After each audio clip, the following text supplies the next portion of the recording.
just like an old friend, kinder than expected.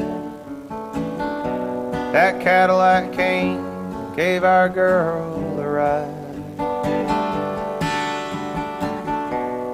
Loss has no end, it binds to our connection.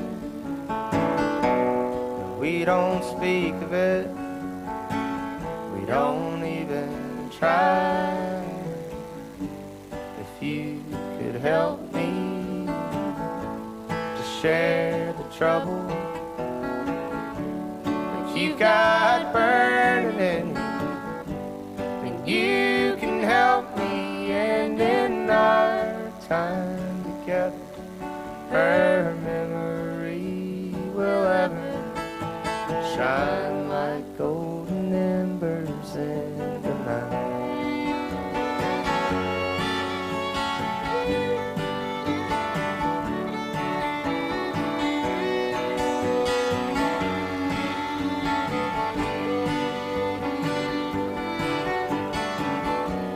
Well, I miss the old hymns when she used to sing. Sparrows spread their mortal wings.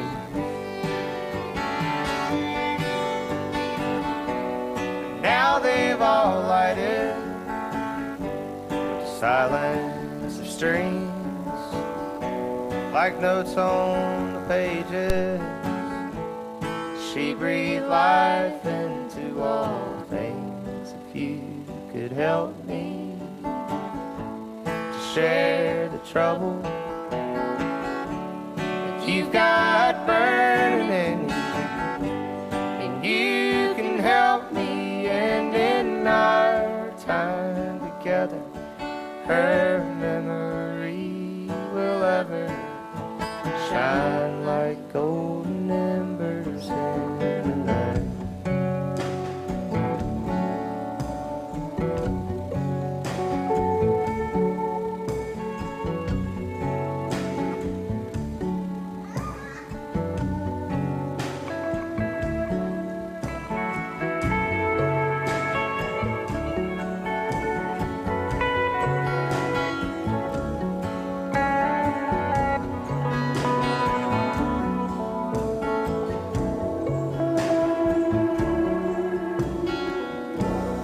Like an old friend,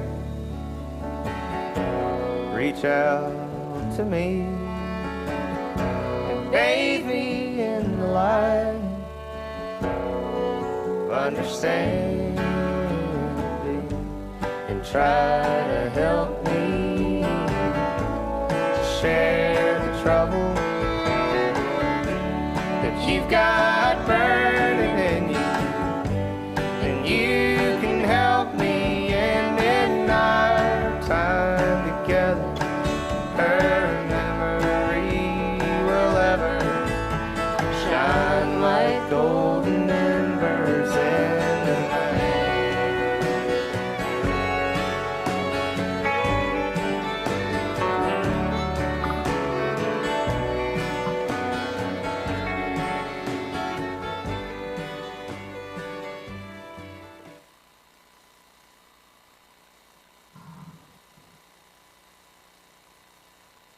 Good afternoon and welcome, family and friends. Today we are here to celebrate the life of a kind-hearted soul who has been lost to us. And I ask that you feel free to be at one with your sorrow, your sadness, and your memories. But also, I ask you to feel the gladness, the happiness, and the purpose and serenity of a life so well lived. I speak of Maria Jimenez. For those of you who don't know me, my name is Casey Boyle, and I'm a funeral celebrant here in Bowen. I would just like to offer my sincerest condolences to Maria's daughters, Susie and Maria, along with their respective families. Before we continue on with today's service, I would just like to run through some general housekeeping. Should you need to use the restroom at any time during the service, you will find them located at the back of the chapel. I would also like to remind you to wear your masks and maintain social distancing when possible. Now, I would like to give you the opportunity to ensure that your mobile devices or any other electronic devices are switched to silent or turned off.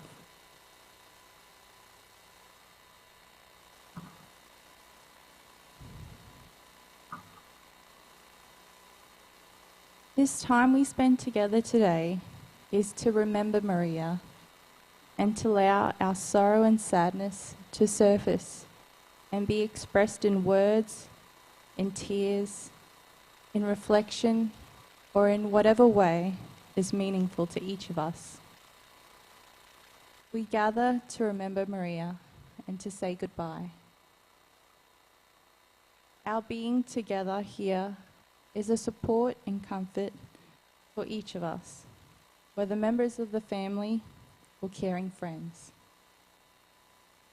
Our collective sorrow and grief becomes a collective strength, enabling us to find closure and move on without the physical presence of our beloved Maria. Let us remember Maria's life with gratitude, joy, gladness, and love. When we lose someone dear to us, the hurt can be almost unbearable. Yet somehow, we seem to get through it. And I believe that it is because that we feel such pain, because the inner ache is so great, that the grief and heartache we feel bears witness to the depths of our love. You see, grief is a great indicator and measure of love. It simply cannot and does not exist except where there has been love. I now call upon Maria and Susie to come forward in the next few minutes and share Maria's eulogy with all of us.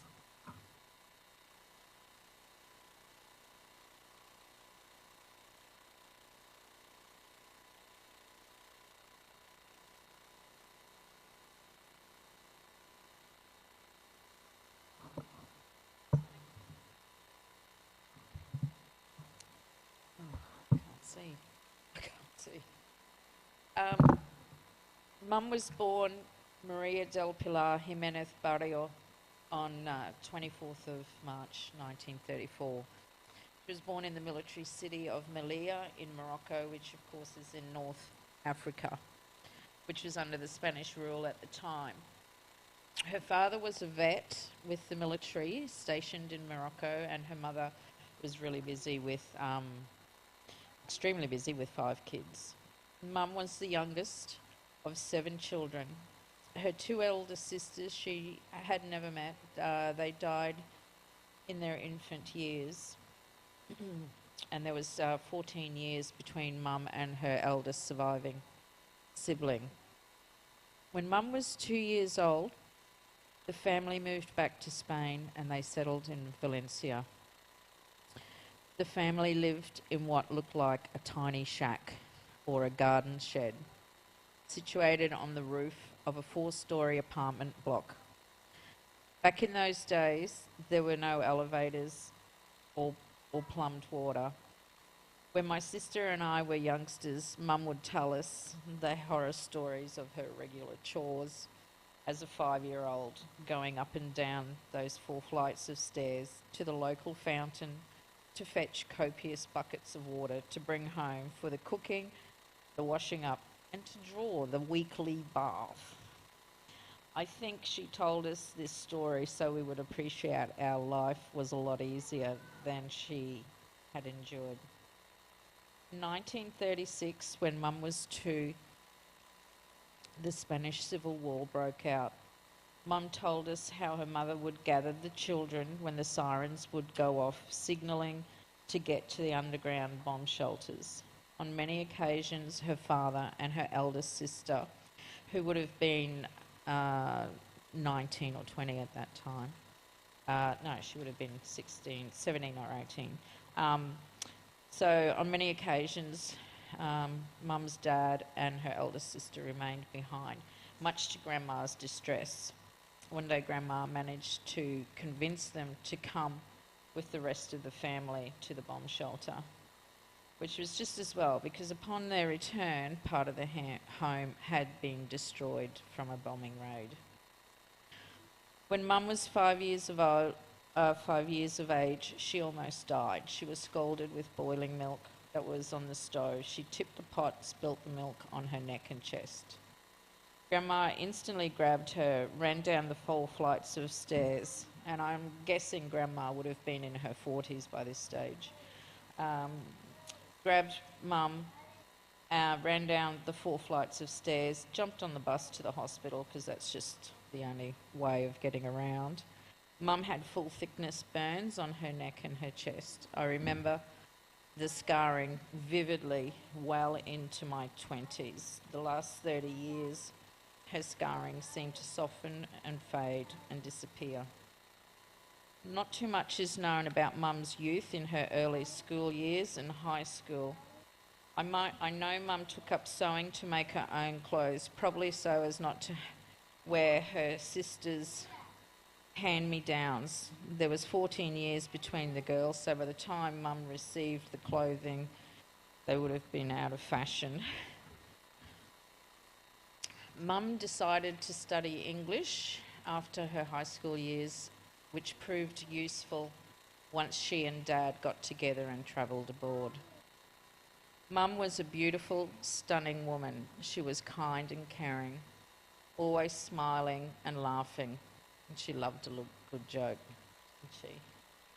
Sometimes she'd just laugh and laugh. We'd just laugh at her laugh.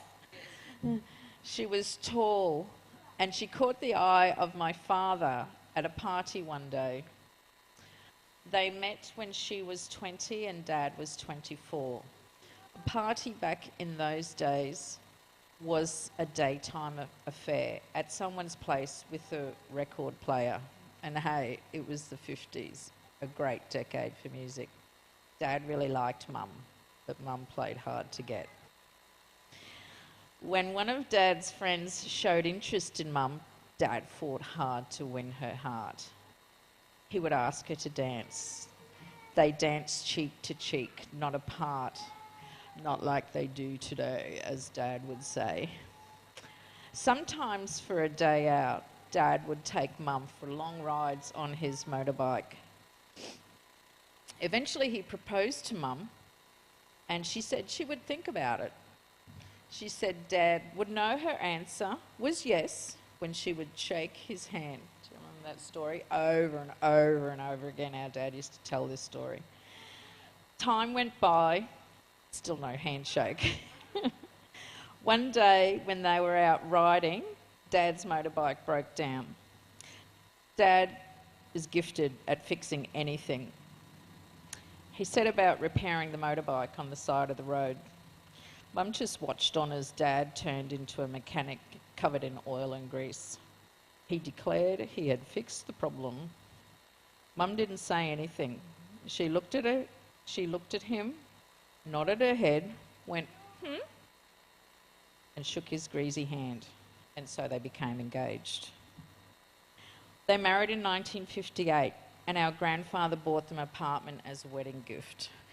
Granddad did this for all his 4 children. They had to pay him back, of course, but without the interest. Dad wanted to travel to see the world, so he took his new bride to England the following year. Now, at that time, England's wages were 4 times that of a Spanish wage. They had intended to work there to help pay back Granddad's kind gift quickly. They found work together working in a manor in Norwich for Lady Neville, and I suppose he was Lord Neville. Dad was the butler and Mum was the maid/cook. Mum was a terrible cook. But somehow she won over Lady Neville with a paella. I think Dad might have helped her with that one. They were very fond of Lady Neville and she of them. However, Dad wanted to work in his trade, which was possible sooner if they went to Australia. So wages in Australia at that time were 3 times the wages of England. So work that out. It's a huge difference to the Spanish wage. Lady Neville pulled some strings with an Australian politician who I'd love to know who it was. And Mum and Dad came to Australia on the immigrant program on a fully paid first-class tickets, 1 month's travel on the SS or Sova. Dad had a great time and Mum was seasick most of the time, comforted only by all the free ice cream every day.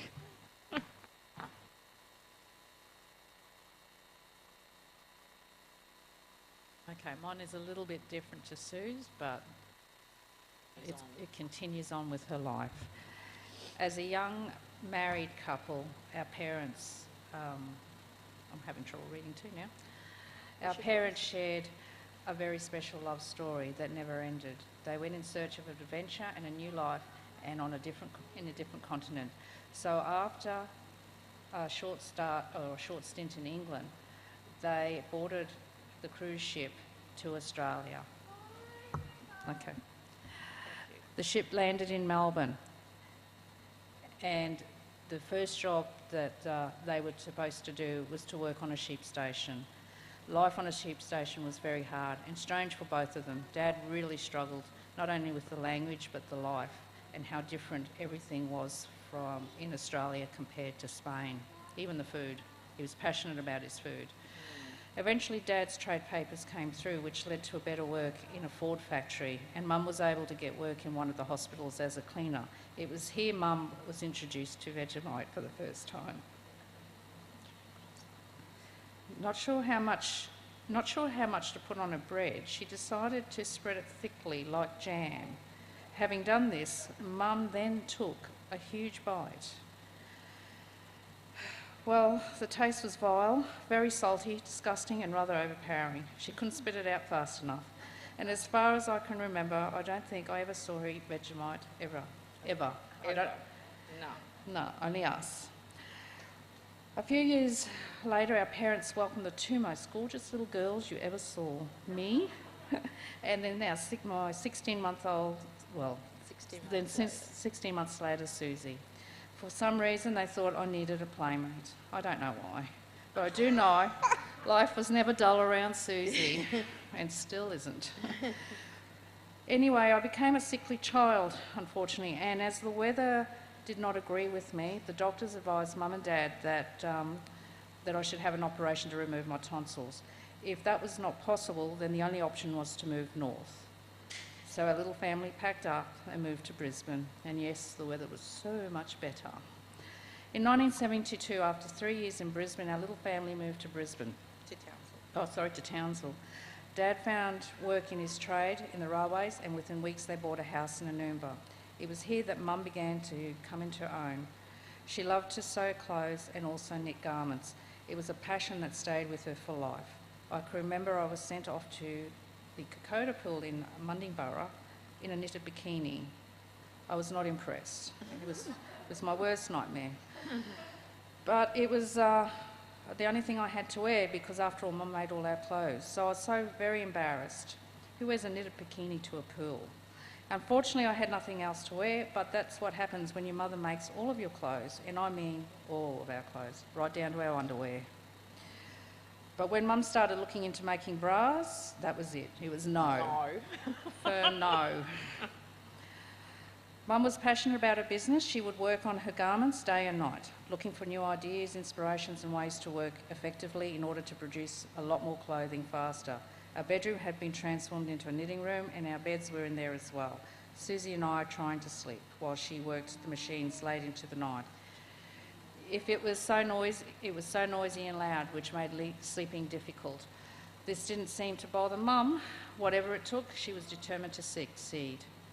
During our teenage years, our parents' relationships fell apart and eventually, a few years later, they divorced. Mum wanted to be her own person. She had dreams of her own and she wanted to follow hers. Dad was devastated and found it difficult at first. He really missed her, and we were so sorry to see our little family break up. The adjustment was huge for all of us. You know, but the one wonderful thing about our parents, it was with time they became really good friends. It made birthdays, weddings, Christmases so much easier. And we could all be together, still have a really nice time. During the 80s, Rod and I married and moved to Brisbane. Not long after that, Mum moved, and then Dad, and then a year later, so did Susie. During this time, Rod and I had 3 children, Rachel, Brendan and Lauren. Sorry, I lost my place. Susie eventually married and had 2 sons, Sebastian and Benjamin. Mum just loved her grandkids. She thought the world of them, and they brought her much joy and happiness.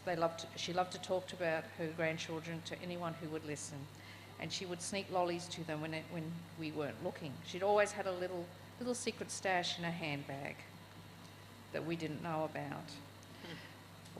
During the time, Mum had moved into Dad's house, and this was supposed to be temporary, and she ended up staying there for 10 years. Dad was always looking out for Mum, always taking Mum to the shops, doctor's appointments and on long drives to the Gold Coast. Around 2002, Mum was in a position to buy her own home in an over-50s retirement village in Ormo. She was as happy as a pig in mud as she eagerly pored over the different floor plans, constantly making adjustments to the layout till it was perfect just for her. The day Mum moved in her new home was one of her most proudest moments. Susie and I remember being very proud of her. At long last, Mum had the security of her own place where she could. When Mum moved in, she didn't have the money to buy a fridge, so as a surprise, Dad bought her a brand new fridge. She was thrilled, of course, best present ever. Mum had many good years living in the village. She made lots of friends, and in turn they would look out for her. 2005, Dad moved to Bowen and built a lovely little cottage in our backyard. He needed to be closer to us and felt comfortable having family around him. During the years, Susie and her family left Brisbane and built a new life on Magnetic Island. By 2014, Dad convinced Rod that Mum needed to move to Bowen. He was worried about her health and feared for living on her own in Brisbane with no family close by. Susie and I were reluctant to move Mum, as she was so happy, but we convinced her to take the plunge. And it wasn't until Susie and I arrived in Brisbane to start Mum's move. I left a big gap out here. We moved Mum into Dad's little cottage in the backyard. Again, it was supposed to be temporary. She loved living in the backyard and catching up with her grandchildren and great-grandchildren. Every day, Dad would take Mum out for a drive in the car. They would go to the beach, to the shops or to McDonald's for lunch. In fact, they couldn't be bothered to make lunch every day, so they went to McDonald's instead. Dad was so amazed at, over time, the staff not only remembered them, but their order. It became Mum's highlight of the day. The staff at McDonald's were amazing. One of them even called Rachel up to make sure her grandparents were safe during Cyclone Debbie. In 2017, Dad was diagnosed with prostate cancer, and at the same time Mum's health was declining. So with a very heavy heart, the decision was made to put Mum into a Maroon Gardens. I know Dad wasn't happy and again worried for her being on her own. So every day for many, many months, I would drive him to visit her. I even got clever over time with the afternoon tea trolley on how they would look forward to that cup of tea together and a piece of cake. Then Dad passed away in December 2018. Mum was devastated. We all were. These two shared a special bond right till the end. every day, Dad. Greeted Mum with a hug and a kiss. He would sit down next to her on a sofa and they would be holding hands, Mum always patting his arm. Dad felt, I can't read it. Dad would tell her little stories about the two older great-granddaughters, Peyton and Emmy. Mum would laugh and then get him to repeat again and again. Or They would just sit there in silence. Their love was constant and unwavering, a true and special friendship. I swear the night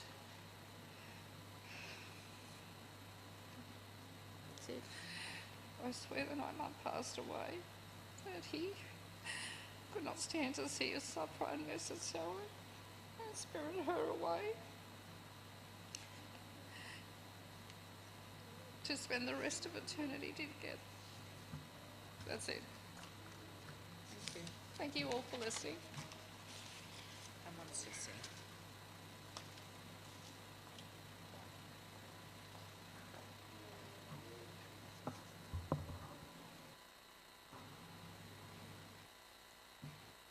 Thank you, Ria and Susie.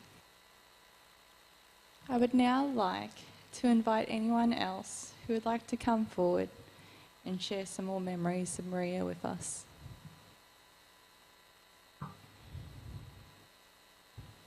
Perhaps we can catch up with the family after the service, because public speaking isn't for everyone. And I'm sure there's plenty more stories Maria and Susie would like to share. Ask them about the goat track or the flan.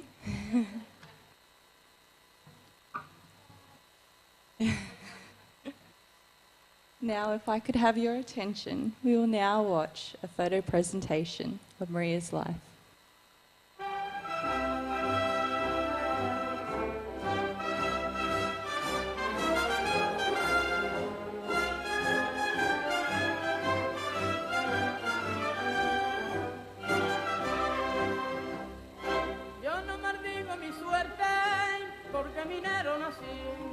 Y aunque me ronde la muerte, no tengo miedo a morir. No me da envidia el dinero, porque de orgullo me llena ser el mejor barrenero de toda Sierra Morena, de toda Sierra Morena.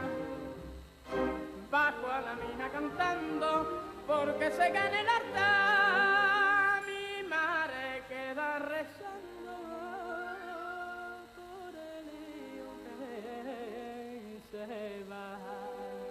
Y cuando siento una pena, va el viento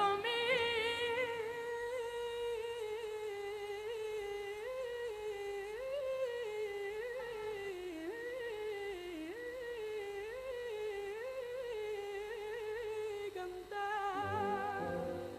Soy minero y templé mi corazón con pico y barrena.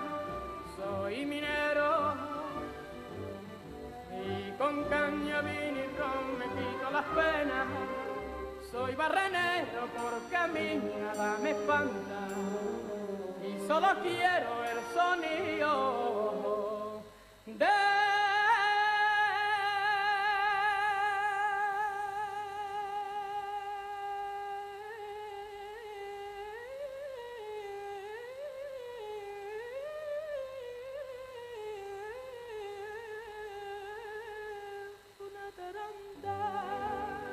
compañero, da al alma ropa a cantar mientras garbillo que el compás del marro quiero repetirle al mundo entero. Yo soy minero.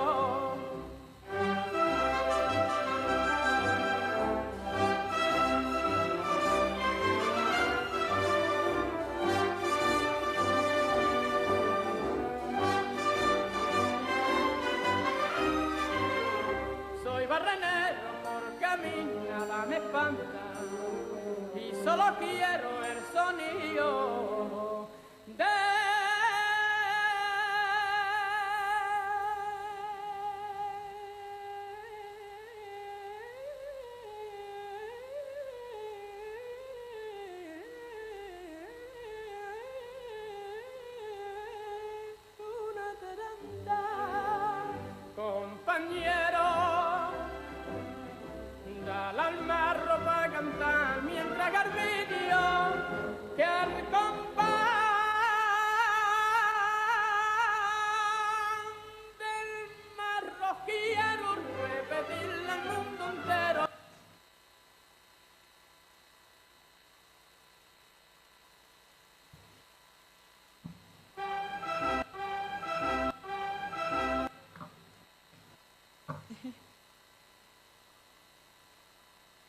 I would now like to share with you all a poem titled If Roses Grow in Heaven.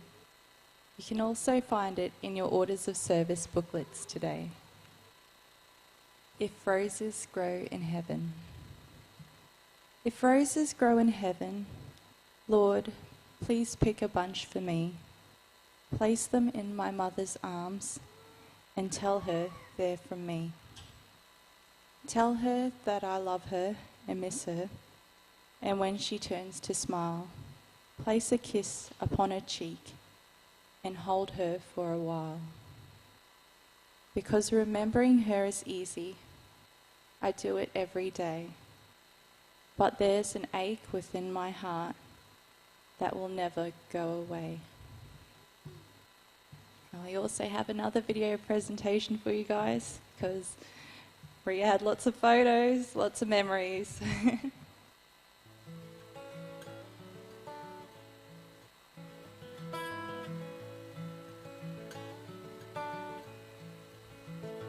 Oh, I'm sailing away, my own true love. Yes, I'm sailing away in the morning. Is there something I can send you from across the sea? From the place where I'll be landing. No, there's nothing you can send me, my own true love.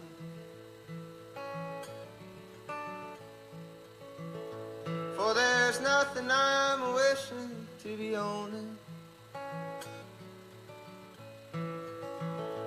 just to carry yourself back to me unspoiled. From across that lonesome ocean.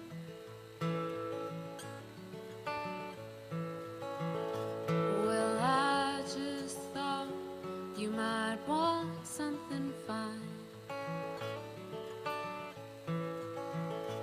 made of silver or of golden,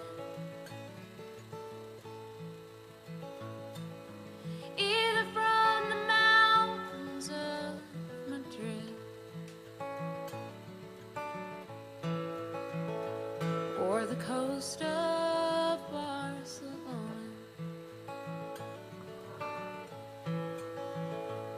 Well, if I had the stars of the darkest night,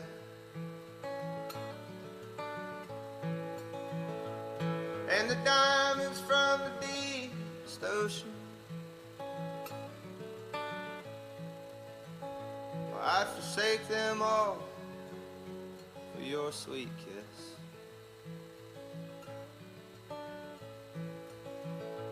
For that's all I'm wishing to be on. Well, I might be gone a long, long time. It is only that I'm asking. Is there something I can say to remember me by, to make your time more easy passing? Oh, how can you ask me again?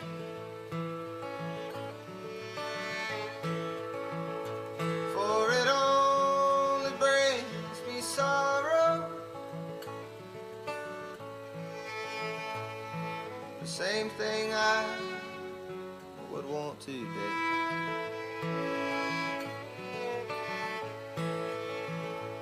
I would want again tomorrow.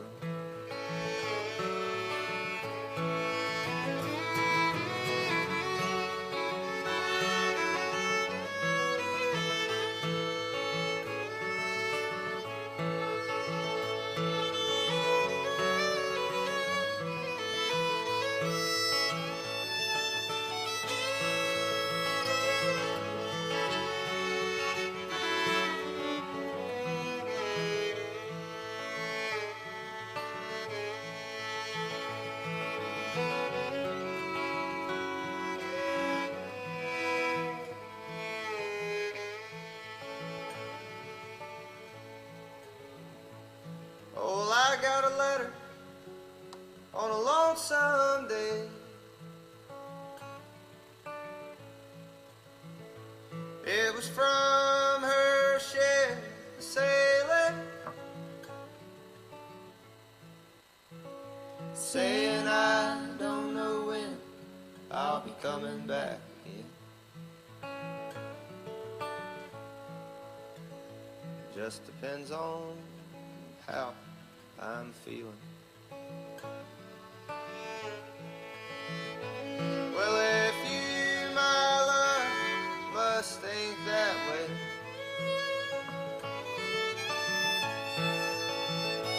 then I'm sure your mind is roaming. I'm sure your thoughts are not with me.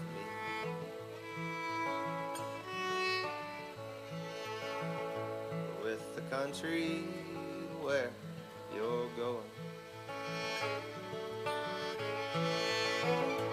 So take heed of the western wind. I'll take heed of the stormy weather. And yes, there's something you can send back to me.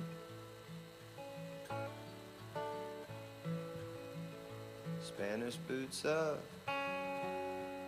Spanish leather.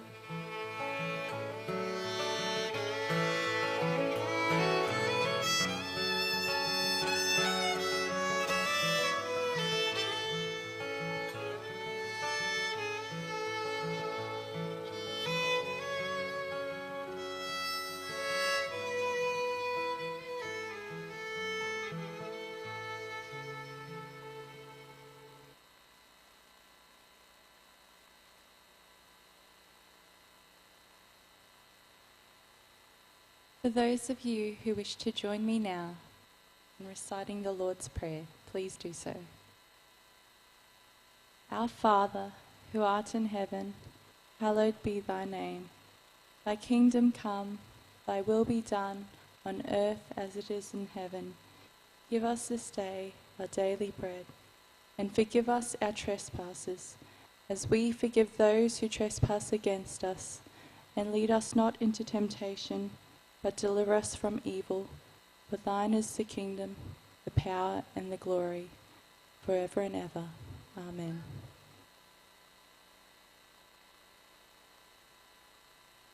Well, family and friends, it is now time to say our farewell to Maria.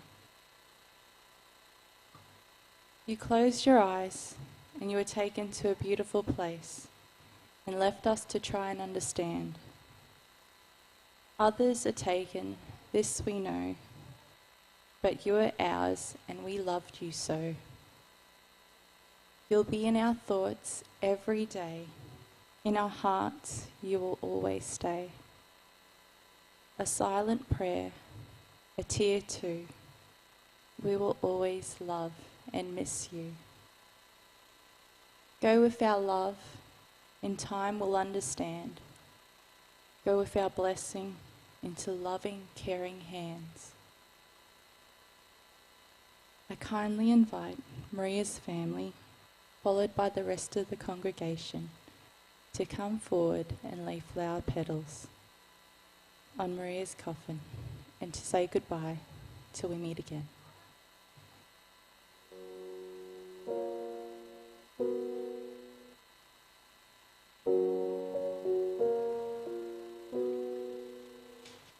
Took the supermarket flowers from the windowsill, threw the day-old tea from the cup, packed up the photo album Matthew had made, memories of a life that's been loved. Took the get-well-soon cars and stuffed animals, poured the old ginger beer down the sink. Dad always told me, don't you cry when you're down. But Mum, there's a tear every time that I blink. Oh, I'm in pieces, it's tearing me up. But I know a heart that's broke is a heart that's been loved. So I'll sing hallelujah. You were an angel in the shape of my mum. When I fell down, you'd be there holding me up. Spread your wings as you go. And when God takes you back, He'll say hallelujah, you're home.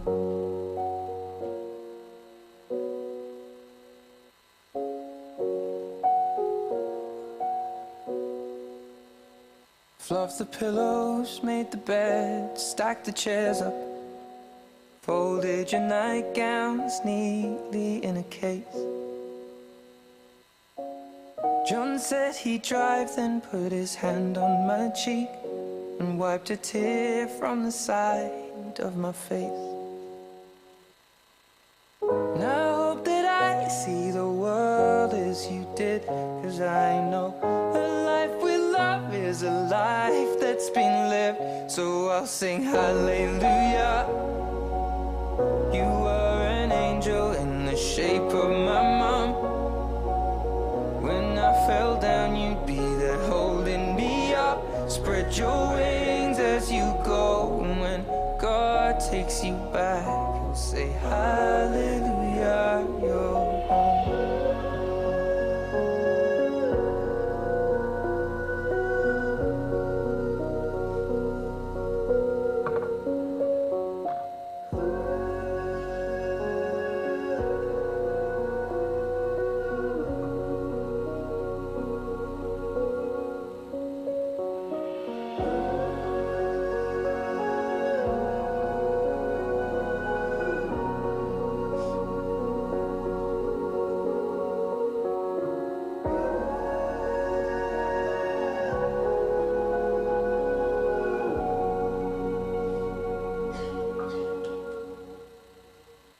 Hallelujah.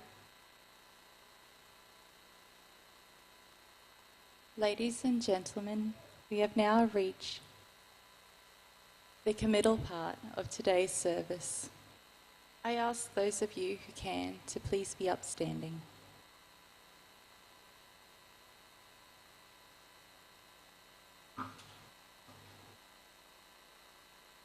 Tenderly and reverently, we commit Maria's body to be cremated.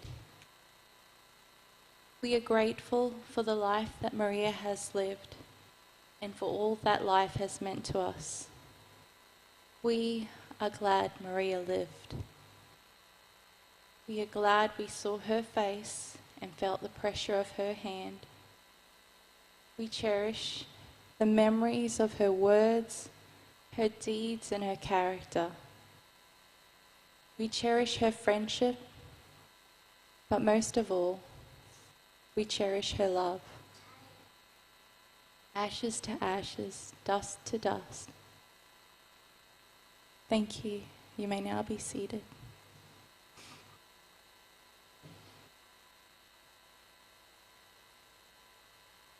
We now leave the memory of our beloved Maria in peace. With enduring love and respect, we bid her farewell and promise her to have a devotion to things worthwhile and make our own living of real meaningful value. Let us remind ourselves that the dead do not reside in an urn or in a grave, but in the hearts and minds of the living. Thank you, ladies and gentlemen. This now concludes today's service.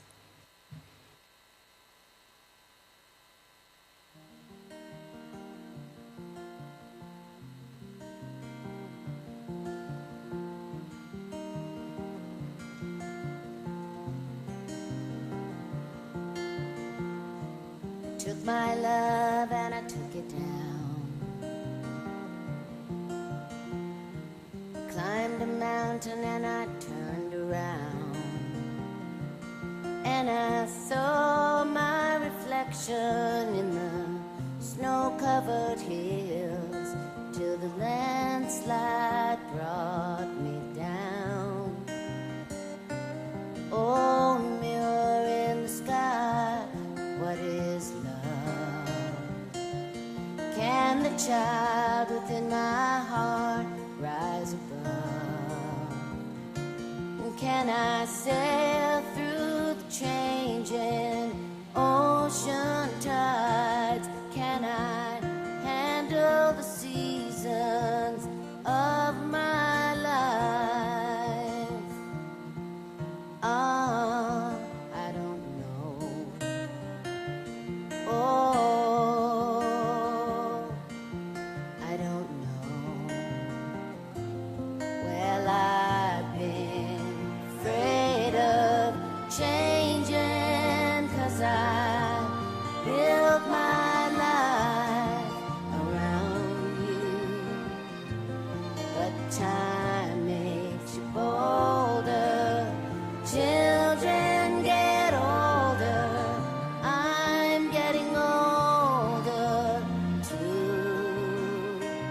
So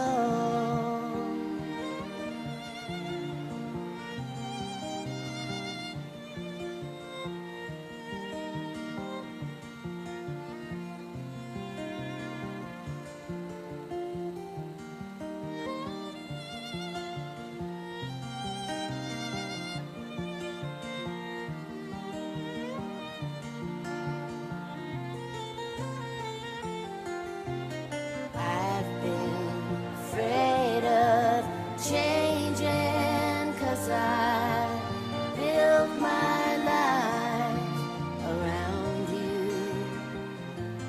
But time makes you bolder. Children get older. I'm getting older too. Oh yes, I'm getting older too.